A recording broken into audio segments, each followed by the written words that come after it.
Quería, por favor, la primera diapositiva. El tema en verdad es sobre contrato plurilateral.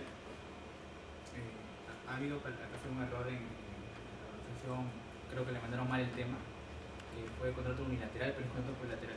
Lo primero que quería empezar señalando era, iniciando sobre el tema de las relaciones jurídicas subjetivas, ¿no? Y desde la teoría del derecho civil patrimonial, las relaciones jurídicas subjetivas sirven para satisfacer intereses. Y como todos sabemos, los intereses son diversos. Cada sujeto tiene un interés diverso al otro. Es así que no todas las relaciones necesariamente que el derecho busca tutelar tienen en cuenta una relación de intercambio, ¿no? Por ejemplo, si yo tengo hambre, voy a un lugar, pago por algo y me dan de comer, me dan lo que yo sé, un menú, no sé, de repente una gaseosa en la cafetería, ¿no? Es una relación típica de intercambio, ¿no? Yo doy algo para que otro me dé otra cosa. Pero no todas las... Y esta relación de intercambio a su vez tiene situaciones jurídicas subjetivas, ¿no? Derechos, obligaciones. Pero no todo lo que los sujetos hacen en la vida en verdad está basado en un intercambio. Hay otro tipo de relaciones, como por ejemplo las relaciones de cooperación. Yo quería empezar con esto y que se queden muy, muy grabado en la cabeza el tema de que no todo es un intercambio en el derecho y hay relaciones que son diferentes al intercambio en sí mismo, como por ejemplo cuando uno forma una empresa, ¿no?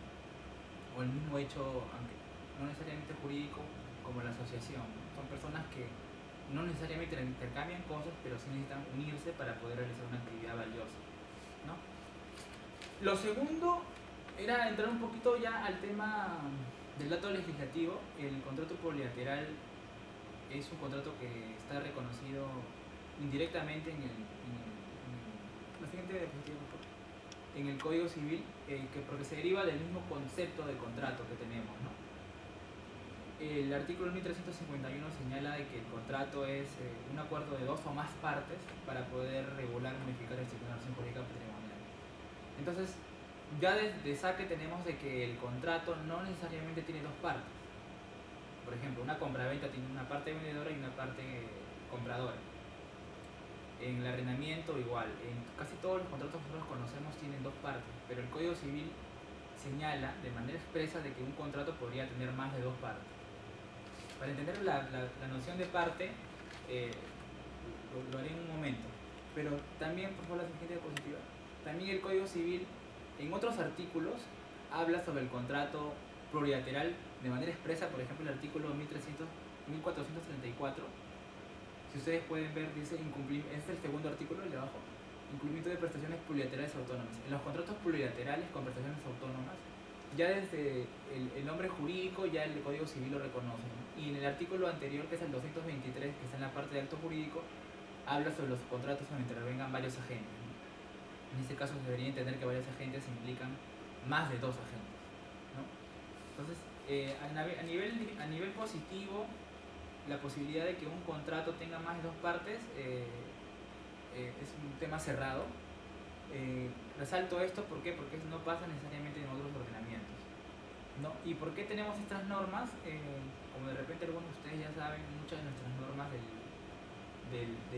libro de acto jurídico y el libro de contratos tienen derivación italiana, ¿no? Son en algunos casos transcripciones, copias, como queramos llamarlo, del articulado del Código Civil italiano del 1942, ¿no? Entonces, estas normas, más o menos palabras, son normas que también están en el Código Civil italiano, donde sí ha habido una tradición, como explicaré luego, respecto del contrato plurilateral. Vamos a la siguiente diapositiva.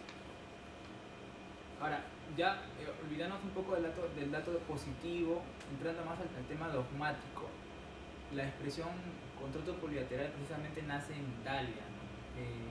Según lo señala Giuseppe Ferri, que es un comercialista conocido en Italia, dice de que ha sido el profesor Aranjo Ruiz, que es un profesor italiano que se ha dedicado básicamente a ver el derecho romano, que él señala de que el contrato de sociedad es un contrato plurilateral, pero solamente Aranjo Ruiz se refiere al contrato de sociedad únicamente como contrato plurilateral.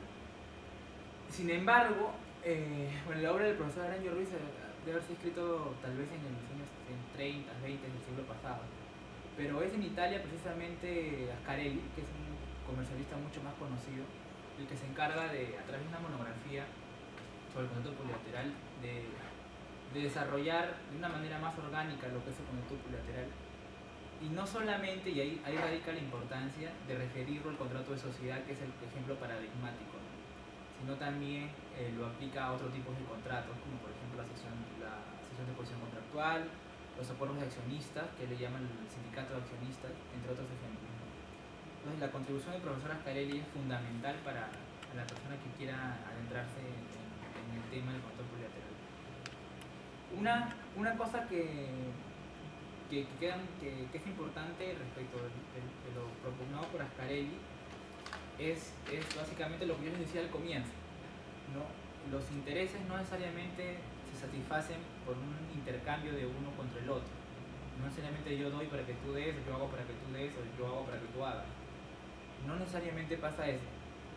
Existen otro tipo de relaciones en las cuales los sujetos necesitan colaborar para poder satisfacer sus intereses, donde el mero hecho de que yo dé algo no implica de que el otro sujeto satisfaga su interés.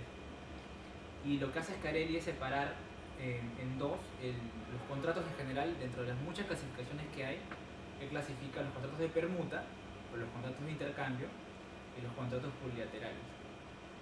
Ascarelli nos dice que el contrato de permuta es el contrato típico, el contrato donde el que uno necesariamente piensa cuando empieza a estudiar derecho, o de repente a lo largo de toda la carrera, los arrendamientos, las permutas en sí mismas, las compraventas, todos son contratos que implican un doy para que des, hago para que des, o hago para que hagas, ¿no? Son todos contratos que implican un cambio de una cosa, o de un bien o un servicio por otro bien o un servicio. Ahora, por favor, la siguiente diapositiva. La siguiente. Lo que dice Ascarelli es, oye, en verdad, esa visión de que el contrato solamente es un intercambio es una visión un poco limitada del fenómeno contractual. En verdad, el fenómeno contractual tiene otras variantes que no necesariamente implican un intercambio de prestaciones. Y lo que dice, y esto es muchísimo más importante, que esa visión de tener en cuenta de que el contrato solamente es intercambio ha hecho de que cuando se haga teoría contractual para establecer normas, solamente se piense en ese tipo de contratos de intercambio. ¿Y cuál es el problema de eso?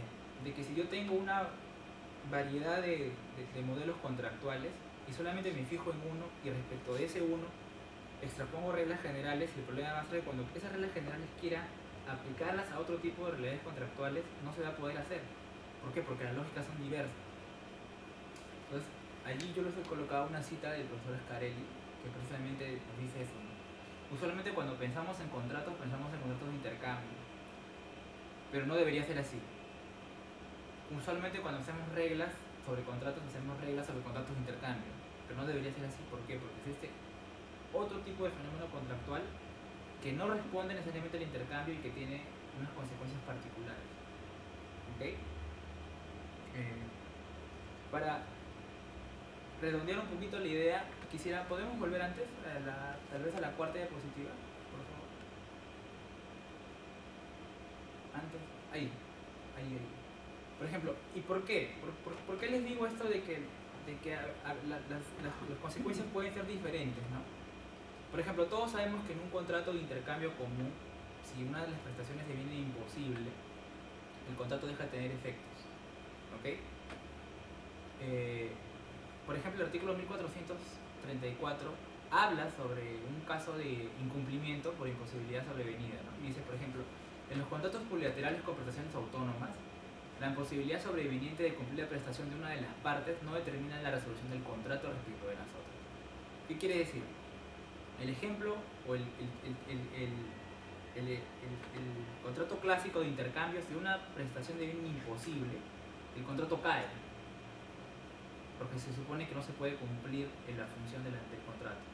Pero cuando estamos ante un contrato plurilateral que tiene más de una parte, existe la posibilidad de que si una de las prestaciones deviene imposible, a pesar de eso el contrato siga teniendo vida. Y no solamente eso, También otra posibilidad y otra diferencia con el contrato normal es en el caso de, por ejemplo, de vicios de la voluntad. Todos sabemos que en un contrato de compraventa, si una de las partes ha incurrido en un vicio, en dolo, en error, intimidación o violencia, y el contrato se declara nulo por causa de inhabilidad, el contrato deja de tener efectos y se declara nulo, anulable, lo que fuera. En los contratos plurilaterales no necesariamente pasa eso. Como hay más partes, si una de las partes ha incurrido en dolo, en error o en violencia o lo que fuera, esa parte sale del contrato, pero el contrato sigue viviendo para los demás. Entonces, el contrato plurilateral como categoría dogmática sí tiene importancia porque cuando existan determinados supuestos como vicios de la voluntad, imposibilidad, incumplimiento, el contrato puede seguir adelante a pesar de que una de las partes haya incurrido en uno de estos supuestos. Lo que no pasa por un contrato de intercambio. Un contrato de intercambio, si alguien incumple, resuelves y listo. En este caso, si alguien incumple, puedes resolverlo, pero el contrato sigue teniendo vigencia y es efectivo respecto de las demás partes. Ahora sí podemos volver, por favor. Estamos más adelante. Ahí.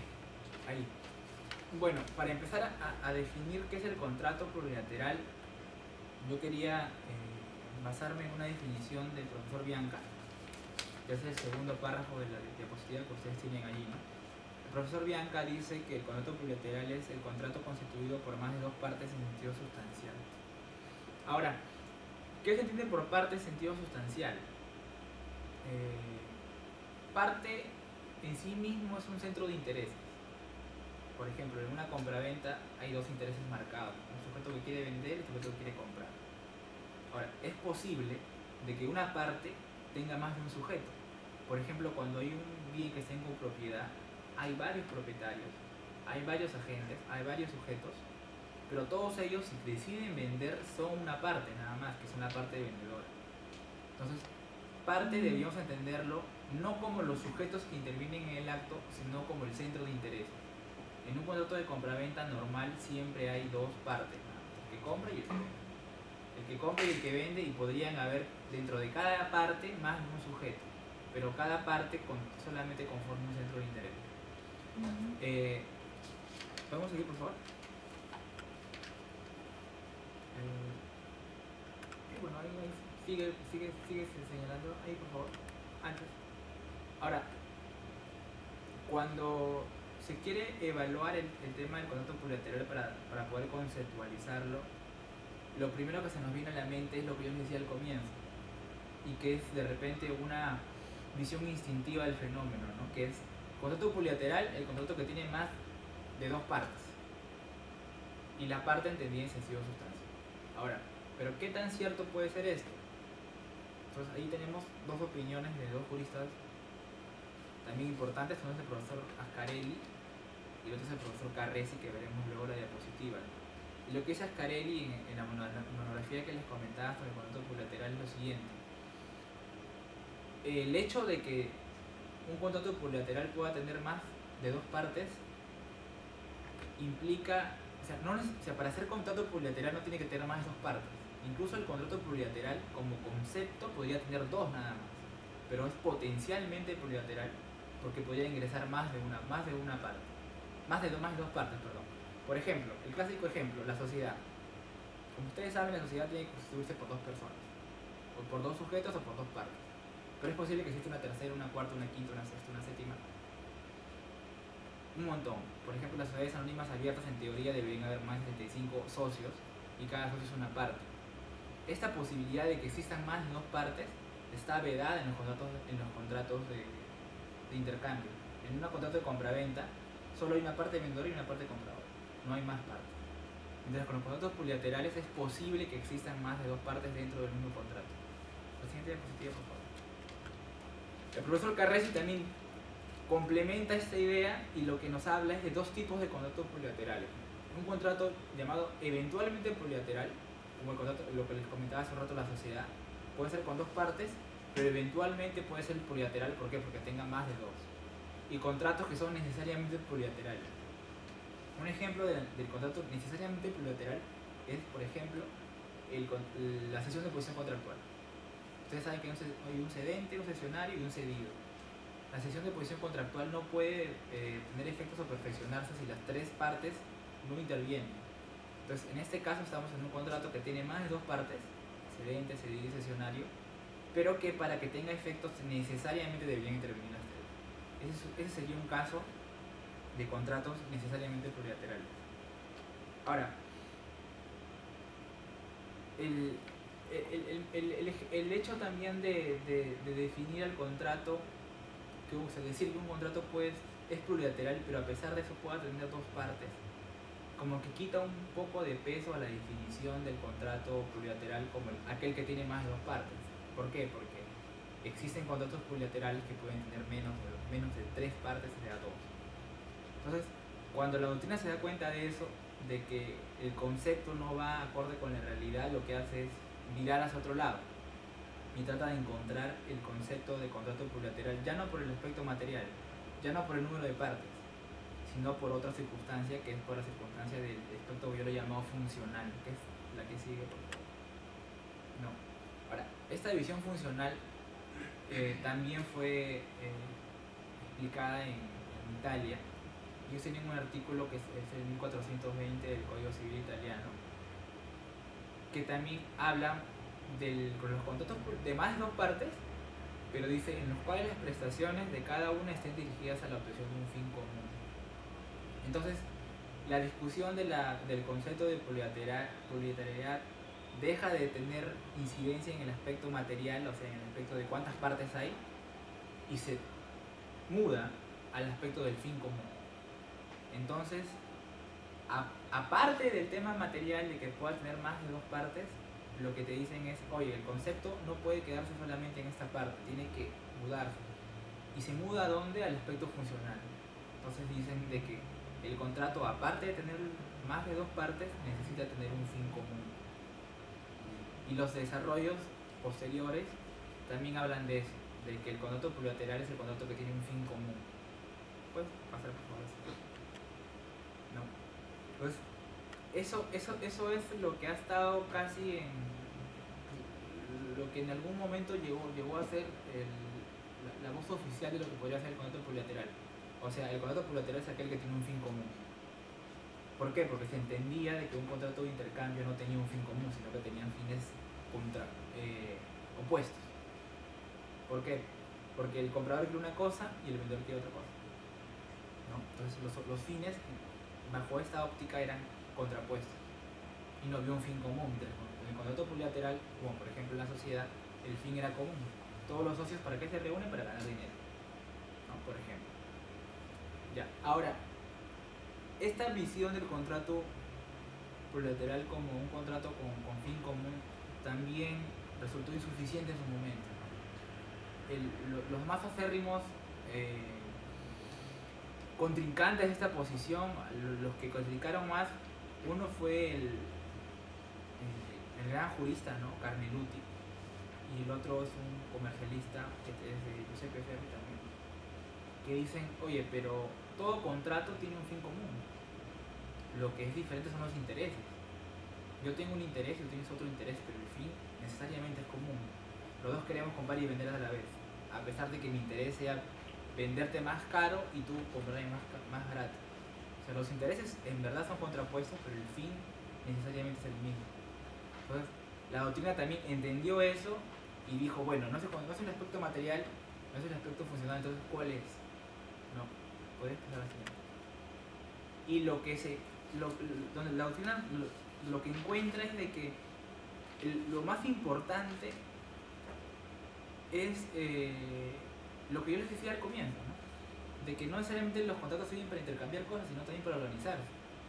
Entonces se llega a la conclusión de que lo más importante en el contrato plurilateral no es el número de partes, porque podrían ser dos partes y a pesar de ser plurilateral, no es el fin común, porque todo contrato tiene un fin común, a pesar que los intereses puedan ser contrapuestos, sino que es que el contrato sirve para organizarse. Yo cuando se hago un contrato de compra-venta no me busco organizar con el que me vende o me compra. Yo quiero que me dé lo que le he pagado o quiero que me pague por lo que le estoy dando, pero no busco organizar. En cambio, en el contrato plurilateral, sea por ejemplo un contrato de sociedad, un convenio de accionistas, yo sí busco organizarme, busco un fin que trascienda. Y también que mi prestación, la prestación que yo me comprometo, por ejemplo, en un contrato de sociedad, no satisface el interés de mi contraparte.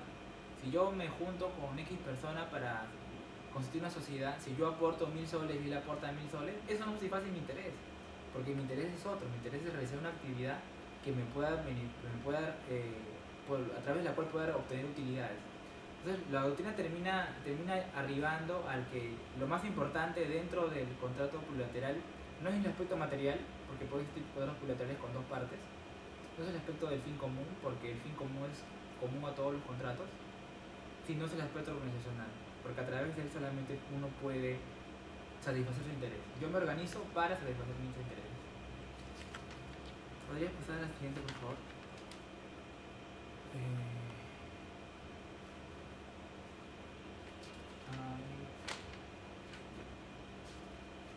Ya, a la siguiente también.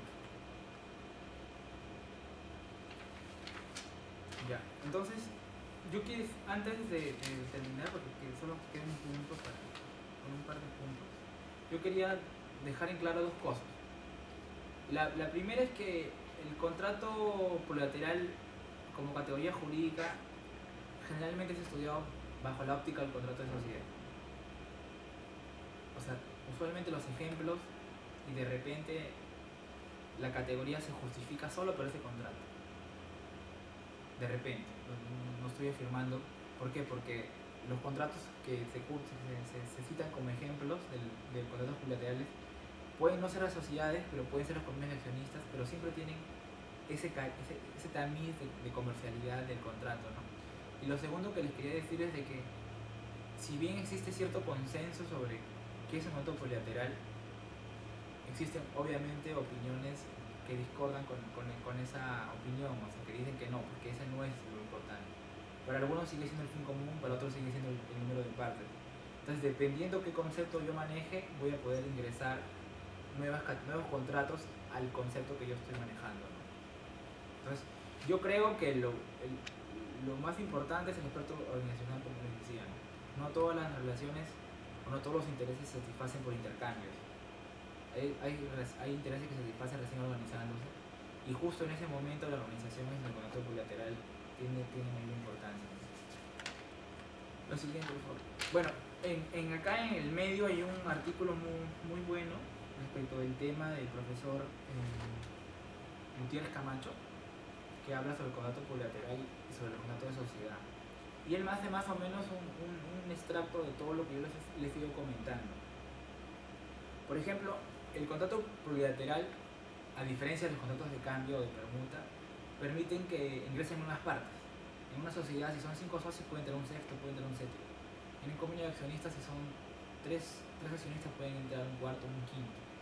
Cosa que no pasa en un contrato de compra-venta. Si hay un comprador y un vendedor, no entra una nueva parte. No puede entrar una nueva parte. No. La posibilidad de cumplimiento de la prestación de una de las partes puede generar la resolución del contrato respecto a esa parte, pero no respecto de las otras, lo que les comentaba hace un rato, ¿no?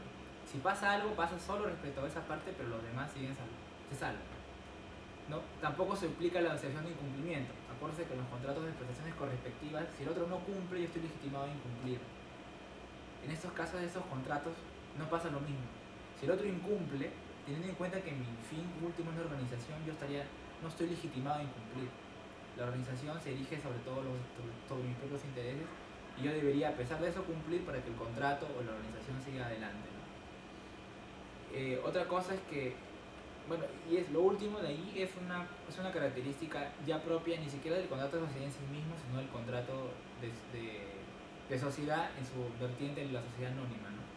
De que el contrato se puede perfeccionar de modo simultáneo, ustedes conocen la constitución simultánea de sociedades, o puede ser de modo sucesivo, con por oferta tercera. Pero esa característica que el profesor Camacho señala es exclusivamente de la sociedad anónima, así que no puede ser extrapolada a las demás situaciones. Y bueno, ya para terminar,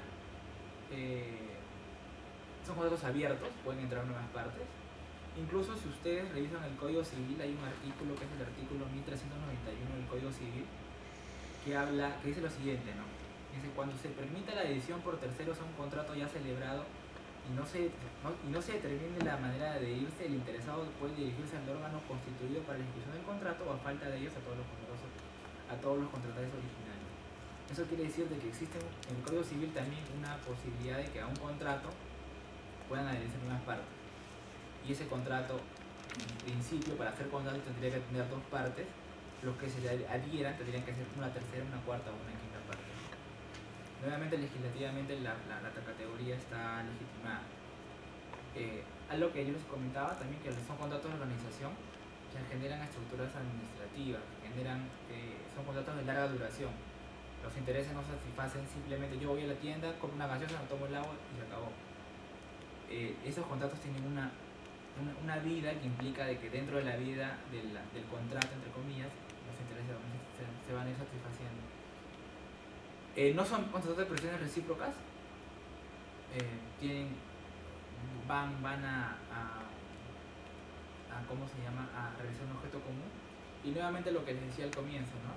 Que los visos del consentimiento que afectan una de las partes no va a afectar el contrato en sí mismo, sino va a afectar solamente esa parte. Si una parte ha incurrido en dolo, en error, o en vicio, o en intimidación, esa parte saldrá del contrato, pero el contrato, como contrato de organización, seguirá adelante, ¿no? Entonces, ya para terminar y para resumir, el contrato plurilateral es una categoría que está reconocida en el ordenamiento de manera expresa. Como categoría dogmática ha tenido su mayor desarrollo en Italia. El mayor desarrollo, si bien se ha construido una teoría general del contrato plurilateral, ha estado más dirigida a aspectos comerciales, más a la sociedad, más al convenio de accionistas, por ejemplo, ¿no? Y hay que tener en cuenta de que no todas las reglas de contratos se aplican necesariamente a los contratos plurilaterales. ¿Por qué? Porque la lógica de ambos es diferente. Mientras que en un lado tienes una lógica de intercambio, en otro lado tienes una lógica de organización.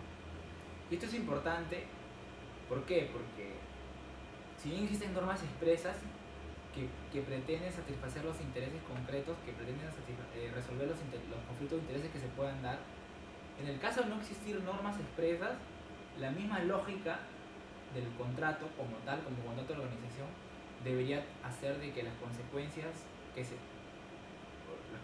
las sanciones, lo que fuera, que se aplique ese contrato, deberían aplicarse sobre esa lógica, sobre una lógica de organización, no sobre una lógica de intercambio, ¿no? Y yo creo que eso es lo más importante. Felizmente hay normas que en caso de conflicto resuelven el conflicto, pero en el caso no exista, el mero hecho de conocer la categoría con categoría dogmática debería ser de que yo pueda resolver la situación pensando no en un contrato de intercambio, porque no tiene esa lógica de intercambio, sino pensando en una lógica de organización, ¿no?